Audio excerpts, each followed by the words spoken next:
मर जाना दोस्तों, मगर चैत्र नवरात्रि के दिनों में ये 5 चीज भूलकर भी अपने घर से किसी व्यक्ति को मत देना, नहीं तो घर में आएगी भयंकर गरीबी और आप बर्बाद हो जाओगे। पूरी जिंदगी आपको कष्ट और दिक्कतों का सामना करना पड़ सकता है। इसीलिए भूलकर भी जाने अनजाने में भी ये चीजों का दान आप ना करें।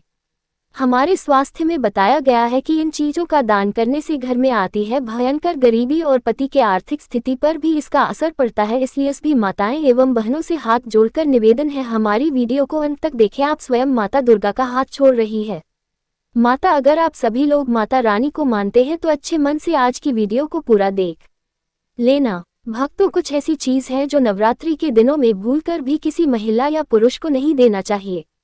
अगर वह घर की यह चीज किसी दूसरे को देता है तो उनका घर स्वयं बर्बाद हो जाता है। भक्तों, चलिए हम आपको बताते हैं कि वह कौन सी चीज है जो नवरात्रि के दौरान भूलकर भी किसी भी को नहीं देना है। अगर आप ऐसी गलती करोगे तो आपको पूरी भोगना पड़ सकता है। दोस्तों, आज हम आपको सारी जानकारी बताएंगे। इसी के साथ में हम आपको ये भी बताएंगे कि नवरात्रि से पहले कौन सी भी चीज है जिन्हें घर में खरीद करके जरूर ले आना है और किसी को भी नहीं देना, नहीं तो इसका पश्चाताप बहुत घातक हो सकता है। भक्तों, आप सभी को हम बता दें कि इस बार चैत्र नवरात्रि की शुरुआत कितनी तारीख से हो रही है, कितनी तारीख को यह समाप्त होगी। फिर हम आपको बताएंगे कि नवरात्रि के दौरान कौन सी भी चीज है जिन्हें भूलकर भी किसी भी स्त्री पुरुष को नहीं देना चाहिए। नवरात्रि के दिनों में नमक किसी को ना दें। चैत्र नवरात्रि के पवित्र 9 दिनों में नमक को केवल खाने की वस्तु नहीं बल्कि घर की समृद्धि, स्थिरता और लक्ष्मी का प्रतीक माना जाता है। धार्मिक मान्यताओं के अनुसार नमक घर की आर्थिक ऊर्जा को संभाल कर रखता है। इसलिए कहा जाता है कि नवरात्रि के दौरान भूलकर भी नमक किसी को उधार नहीं देना चाहिए। मान्यता है कि जैसे ही घर से नमक बाहर जाता है वैसे ही घर की बरकत और सुख समृद्धि भी धीरे धीरे कम होने लगती है। पुराने लोग तो यहाँ तक कहते हैं कि जो व्यक्ति नवरात्रि में नमक दे देता है उसके घर में पैसों की कमी, कर्ज और परेशानियां बढ़ने लगती हैं। कई जगहों पर इसे मां लक्ष्मी के घर से जाने का संकेत भी माना जाता है। इसलिए इन दिनों कोशिश करें कि घर का नमक किसी को ना दे और अगर कोई मांगने आए तो विनम्रता से बाद में देने के लिए कह दें। ऐसी छोटी छोटी सावधानियां ही घर की खुशहाली को बनाए रखती हैं। अगर आप भी मां दुर्गा की कृपा अपने घर पर बनाए रखना चाहते हैं तो इस नियम का अवश्य पालन करना चाहिए आपको। दूसरी चीज, झाड़ू किसी को ना दें। नवरात्रि के दौरान झाड़ू को बहुत ही पवित्र वस्तु माना जाता है क्योंकि इसे माता लक्ष्मी का प्रतीक कहा जाता है। कहा जाता है कि जिस घर में झाड़ू का सम्मान होता है वहां धन और सुख की कमी नहीं होती। लेकिन नवरात्रि के समय अगर कोई व्यक्ति अपनी झाड़ू किसी को दे देता है तो मान्यता है कि वह अपने घर की लक्ष्मी को ही बाहर भेज देता है। कई धार्मिक मान्यताओं में ये भी कहा गया है कि नवरात्रि में झाड़ू देने से घर की आर्थिक स्थिति बिगड़ जाती है और धीरे धीरे धन की कमी महसूस होने लगती है। इसलिए पुराने समय से ही लोग इन 9 दिनों में झाड़ू देना तो दूर किसी को दिखाना भी पसंद नहीं करते थे। मान्यता है कि इससे घर की बरकत कम हो सकती है। इसीलिए अगर कोई झाड़ू मांगने आए तो उसे नवरात्रि समाप्त होने के बाद देने के लिए कहीं ये छोटी सी सावधानी आपके घर की सुख समृद्धि को बनाए रखने में मदद कर सकती है। तीसरी चीज, पैसा उधार ना दें। नवरात्रि को शक्ति और समृद्धि का समय माना जाता है, इसलिए इन दिनों पैसे का लेन देन विशेष सावधानी से करना चाहिए। मान्यता है कि अगर कोई व्यक्ति नवरात्रि के दौरान किसी को पैसा उधार देता है तो उसके घर की धन ऊर्जा कमजोर होने लगती है। कई लोग तो ये भी कहते हैं कि नवरात्रि में पैसा उधार देने से घर की बचत धीरे धीरे खत्म होने लगती है और व्यक्ति को आर्थिक परेशानियों का सामना करना पड़ सकता है। इसीलिए पुराने समय में लोग नवरात्रि के दौरान न तो पैसा उधार देते थे और ना ही लेने की कोशिश करते थे। मान्यता ये भी है कि इन दिनों मां दुर्गा घर में समृद्धि और सौभाग्य लेकर आती है, इसलिए घर की धन ऊर्जा को बाहर नहीं भेजना चाहिए। ऐसा करने से न केवल परंपरा का पालन होता है बल्कि घर की आर्थिक स्थिरता भी बनी रहती है। अगर दोस्तों आपको हमारी वीडियो अच्छी लगी रही हो तो हमारे कथावर्धन चैनल को जरूर सब्सक्राइब करें ताकि आपको हर नई जानकारी सबसे पहले मिल सके। चौथी चीज, अनाज किसी को ना दें। नवरात्रि के दौरान घर का अनाज बहुत महत्वपूर्ण माना जाता है क्योंकि इसे अन्नपूर्णा माता का आशीर्वाद माना जाता है।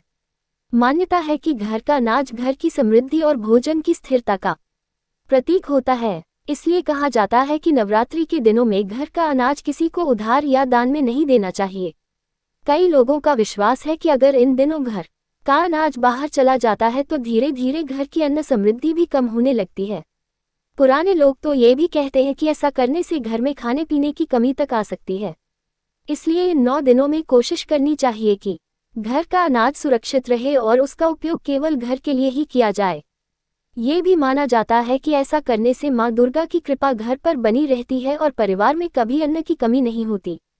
अगर दोस्तों आप सभी को हमारी यह वीडियो अच्छी लग रही हो तो हमारे कमेंट बॉक्स में माँ दुर्गा की जय जरूर लिखें। 5वीं चीज, काले कपड़े किसी को ना दें। नवरात्रि के पवित्र दिनों में काले रंग को सामान्यतः अशुभ माना जाता है क्योंकि यह नकारात्मक ऊर्जा का प्रतीक माना जाता है। इसलिए इन दिनों काले कपड़े पहनने या किसी को देने से भी बचने की सलाह दी जाती है। मान्यता है कि अगर कोई व्यक्ति नवरात्रि के दौरान काले कपड़े किसी को देता है तो इससे घर की सकारात्मक ऊर्जा कम हो सकती है। कई परंपराओं में ये भी कहा जाता है कि इससे घर में छोटी छोटी परेशानियां बढ़ने लगती हैं और मन में अशांति बनी रहती है। इसलिए इन दिनों लोग लाल, पीले या सफ़ेद जैसे शुभ रंगों को प्राथमिकता देते हैं। अगर कोई आपसे काले कपड़े मांगता है तो बेहतर है कि नवरात्रि के बाद ही दें। इससे धार्मिक मान्यताओं का सम्मान भी बना रहता है और घर की सकारात्मक ऊर्जा भी सुरक्षित रहती है और आपका आत्मसम्मान भी बना रहता है। छठी चीज, लहसुन और प्याज किसी को ना दें। नवरात्रि के समय कई लोग सात्विक भोजन करते हैं और लहसुन प्याज का सेवन नहीं करते। इन्हें तामसिक भोजन माना जाता है जो साधना और पूजा के समय मन को विचलित कर सकता है। इसलिए कई धार्मिक कार्य में कहा गया है कि नवरात्रि के दौरान न केवल इनका सेवन कम करना चाहिए बल्कि इन्हें किसी को देना भी उचित नहीं माना जाता। मान्यता है कि ऐसा करने से घर की सात्विक ऊर्जा प्रभावित हो सकती है और पूजा पाठ का पूर्ण फल नहीं मिलता। इसलिए इन दिनों घर में शुद्ध और सात्विक वातावरण बनाए रखने की कोशिश की जाती है। अगर कोई लहसुन या प्याज मांगने आए तो बेहतर है कि नवरात्रि के बाद ही दें। ऐसा करने से घर का धार्मिक वातावरण बना रहता है और मन भी पूजा पाठ में अधिक एकाग्र रहता है। किसी को ना दें। 7वीं चीज, नवरात्रि में तेल का भी विशेष महत्व होता है क्योंकि कई पूजा पाठ और दीपक जलाने में इसका उपयोग किया जाता है। इसलिए इन दिनों घर का तेल किसी को देना शुभ नहीं माना जाता। मान्यता है कि अगर नवरात्रि के दौरान घर से तेल बाहर जाता है तो इससे घर की सुख शांति और स्थिरता प्रभावित हो सकती है। कुछ परंपराओं में ये भी कहा जाता है कि इससे घर में अनावश्यक खर्च और आर्थिक परेशानी बढ़ सकती है। इसलिए लोग इन 9 दिनों में घर के तेल को सुरक्षित रखते हैं और पूजा के दीपक के लिए ही उसका उपयोग करते हैं। इसलिए नवरात्रि के 9 दिन में तेल किसी को ना दे। ये छोटी सी सावधानी आपके घर की शांति और समृद्धि बनाए रखने में मदद कर सकती है। 8वीं चीज, चावल किसी को ना दें। चावल को हिंदू धर्म में बहुत ही पवित्र माना जाता है। पूजा पाठ, तिलक और हर शुभ कार्य में चावल का उपयोग किया जाता है। इसलिए नवरात्रि के दौरान चावल को घर की समृद्धि और शुभता का प्रतीक माना जाता है। मान्यता है कि अगर इन दिनों घर का चावल किसी को दे दिया जाए तो घर की शुभता और सौभाग्य भी कम हो सकता है। कई लोग तो ये भी कहते हैं कि इससे घर की आर्थिक स्थिति प्रभावित हो सकती है और बरकत कम होने लगती है। इसलिए नवरात्रि के दौरान चावल देने से बचने की सलाह दी संगीत जाती है।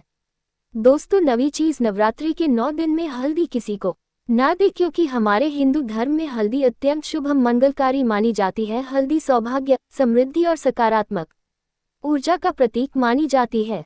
विवाह, पूजा और कई धार्मिक कार्यों में हल्दी का विशेष महत्व होता है। इसलिए नवरात्रि के दौरान हल्दी को घर से बाहर देना शुभ नहीं माना जाता। मान्यता है कि अगर इन दिनों हल्दी किसी को दे दी जाए तो इससे घर का सौभाग्य कमजोर हो सकता है और मां लक्ष्मी की कृपा कम हो सकती है। इसलिए पूरे 9 दिनों में हल्दी देने से बचते थे। ये भी माना जाता है कि हल्दी घर की मंगल ऊर्जा को बनाए रखती है, इसलिए इसे घर में ही रखना बेहतर होता है। अगर दोस्तों हमारी यह जानकारी अच्छी लग रही हो तो हमारी वीडियो को दूसरे तक पहुंचाएं और उसको ही ज्ञान पहुंचाएं। ऐसा करने से आपके ऊपर माता जो दुर्गा की कृपा हमेशा बनी रहेगी और आपके परिवार में कोई भी परेशानी नहीं होगी। अब दोस्तों बात करते हैं घर में क्या चीज़ नवरात्रि के पहले खरीद कर लाना है। नंबर 1, नई झाड़ू जरूर खरीद कर घर लाएं। चैत्र नवरात्रि के पवित्र दिनों में नई झाड़ू खरीद कर घर लाना बहुत ही शुभ माना जाता है। धार्मिक मान्यता के अनुसार झाड़ू को मां लक्ष्मी का प्रतीक माना जाता है और यह घर से दरिद्रता तथा नकारात्मक ऊर्जा को बाहर निकालने का कार्य करती है। कहा जाता है कि अगर कोई व्यक्ति नवरात्रि के दौरान नई झाड़ू खरीद कर घर लाता है तो उसके घर में धन की कमी जो होती है वो धीरे धीरे समाप्त होने लगती है और मां लक्ष्मी की कृपा बढ़ने लगती है। कई परंपराओं में ये भी कहा जाता है कि नवरात्रि के समय लाई गई झाड़ू घर की किस्मत बदल सकती है और पुराने कर्ज तथा आर्थिक परेशानियों से भी राहत दिला सकती है। इसलिए इन पवित्र 9 दिनों में नई झाड़ू लाकर घर में रखना बहुत ही शुभ माना जाता है। लेकिन एक बात का विशेष ध्यान रखें कि झाड़ू को हमेशा सम्मान से रखें और उस पर पैर न लगाएं। ऐसी छोटी छोटी महत्वपूर्ण जानकारी ही घर की बरकत को बनाए रखती है। अगर आप भी चाहते हैं कि माँ दुर्गा और माँ लक्ष्मी की कृपा आपके घर पर बनी रहे तो नवरात्रि में नई झाड़ू जरूर खरीदें। दूसरी चीज, लाल चुनरी जरूर खरीदें। नवरात्रि में माँ दुर्गा को लाल रंग अत्यंत प्रिय माना जाता है, इसलिए इन दिनों लाल चुनरी खरीदकर घर लाना बहुत ही शुभ माना जाता है।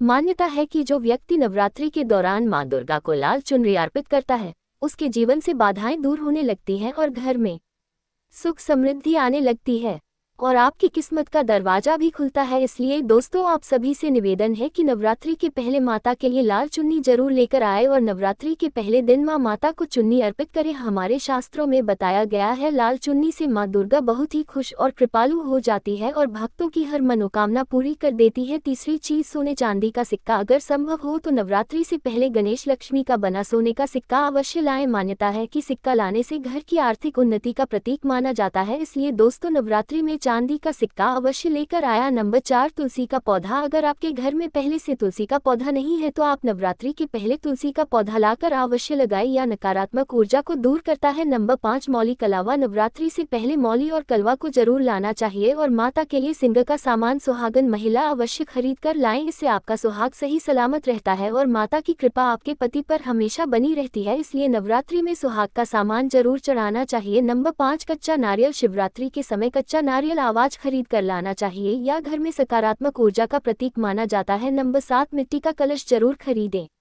नवरात्रि की शुरुआत कलश स्थापना से होती है और इसके लिए मिट्टी का कलश खरीदना बहुत ही शुभ माना जाता है। धार्मिक मान्यताओं के अनुसार कलश में सभी देवी देवताओं का वास माना जाता है, इसलिए नवरात्रि के समय नया कलश खरीदकर घर लाना और उसमें जल भरकर मां दुर्गा की स्थापना करना अत्यंत शुभ होता है। कहा जाता है कि इससे घर में सकारात्मक ऊर्जा बढ़ती है और देवी देवताओं का आशीर्वाद प्राप्त होता है। कई लोग ये भी मानते हैं कि नवरात्रि में कलश स्थापना करने से घर में सुख समृद्धि और शांति बनी रहती है। इसलिए इन पवित्र दिनों में मिट्टी या तांबे का नया कलश खरीदना बहुत ही अच्छा माना जाता है। पूजा के समय इस कलश को स्थापित करके पूरे 9 दिन तक उसकी विधि विधान से पूजा करनी चाहिए। ऐसा करने से माँ दुर्गा प्रसन्न होती है और घर में खुशहाली आती है। नंबर 8, नवरात्रि के दौरान माँ दुर्गा की नई तस्वीर या मूर्ति खरीदकर घर लाना भी बहुत ही शुभ माना जाता है। धार्मिक मान्यता के अनुसार नवरात्रि के समय देवी की स्थापना करने से घर में सकारात्मक ऊर्जा बढ़ती है और परिवार पर देवी की कृपा बनी रहती है। कई लोग मानते हैं कि अगर नवरात्रि के समय माँ दुर्गा की नई तस्वीर घर में लाई जाए तो घर की परेशानियां धीरे धीरे दूर होने लगती हैं और जीवन में सुख समृद्धि आने लगती है। इसलिए इन पवित्र दिनों में माँ दुर्गा की सुंदर तस्वीर या छोटी मूर्ति खरीदकर घर के मंदिर में स्थापित करना बहुत शुभ माना जाता है। पूजा के समय रोजाना दीपक जलाकर और फूल अर्पित करके देवी की आराधना करनी चाहिए। ऐसी छोटी छोटी चीज नवरात्रि में अपने घर को में अवश्य लाएं और माता नवदुर्गा का आशीर्वाद प्राप्त करें। मित्रों, आप सभी को हम एक बार फिर से नवरात्रि से पहले लानी सारी चीजों को फिर से बता देते हैं, जैसे मिट्टी का कलश, नारियल, पान सुपारी, इलायची, चुन्नी, सिक्का, लाल फूल, लाल चुन्नी, मौली कलवा, ये सब लाना बहुत ही शुभ माना जाता है। इसलिए सभी भक्तों से निवेदन है कि नवरात्रि से पहले अपने घरों में ये सब चीज लाकर इकट्ठा कर ले, जिससे 19 मार्च 2026 को पूजा करने में कोई भी प्रॉब्लम ना हो। अगर आप सभी को हमारी यह जानकारी अच्छी लगी हो तो कमेंट बॉक्स में मां दुर्गा की जय जरूर लिखें।